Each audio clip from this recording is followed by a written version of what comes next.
আজকে বানাবো আলুর রেশমি পরোটা।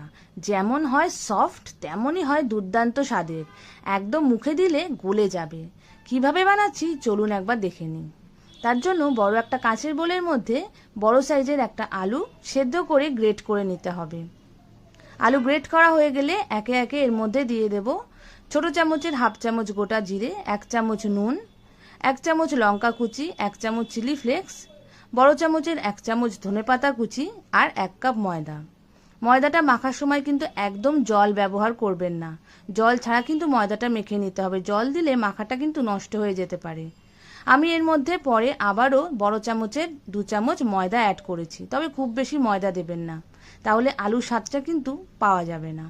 এরপর বড় 1 চামচ সাদা তেল দিয়ে আবারও ভালো করে মেখে নিয়ে 10 মিনিটের জন্য ঢাকা দিয়ে রেখে দেব, যাতে সব ইনগ্রিডিয়েন্টসগুলো খুব ভালোভাবে সেট হয়ে যায়। 10 মিনিট পর ঢাকা খুলে দেখুন মাখাটা একদম সফট হয়ে গেছে। এবার দুভাগ করে নিয়ে ছোট ছোট মোটামুটি একই মাপের লেচি কেটে নিতে হবে। নর্মালি রুটির জন্য আমরা যেরকম লেচি কেটে থাকি ওর থেকে একটু ছোট হবে। বাড়িতে যদি হঠাৎ করে কোনো গেস্ট এসে যায় বা কোনো অকেশন থাকে, তাহলে কিন্তু ঝটপট এই পরোটা বানিয়ে নেওয়া যায়, আর এত দারুণ হয় খেতে, মুখে দিলেই ঝটপট গলে যাবে।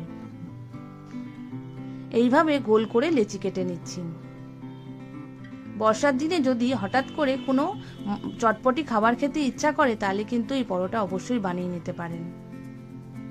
এবার সামান্য ময়দা দিয়ে গোল করে বেলে নেব।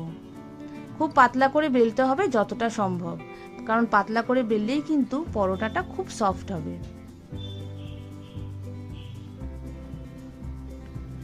সকালের ব্রেকফাস্টে হোক, দুপুরে লাঞ্চে হোক, রাতে ডিনারে হোক, বাচ্চাদের স্কুলের টিফিনে হোক, যেভাবে খুশি কিন্তু আপনারা খেতে পারেন।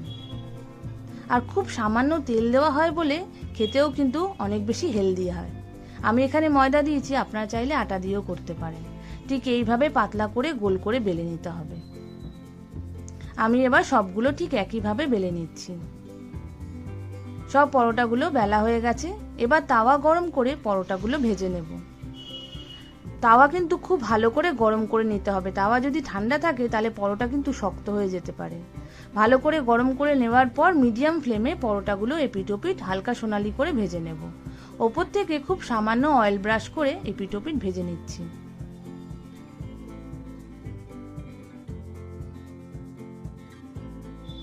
হালকা সোনালি হয়ে গেছে, পরোটাগুলো ভাজা হয়ে গেছে। এবার আমি এইভাবে সবগুলোই ভেজে নেব। আলুর সবজি দিয়ে হোক বা পনিরের তরকারি দিয়ে হোক, বা যেভাবে খুশি আপনারা পরোটাটাকে কিন্তু সার্ভ করতে পারেন। দেখতেও সুন্দর লাগে, খেতেও কিন্তু দুর্দান্ত হয়। দেখুন একদম পাতলা হয়েছে, দেখতেও সুন্দর লাগছে, একদম সফট তুলতুলে হয়েছে।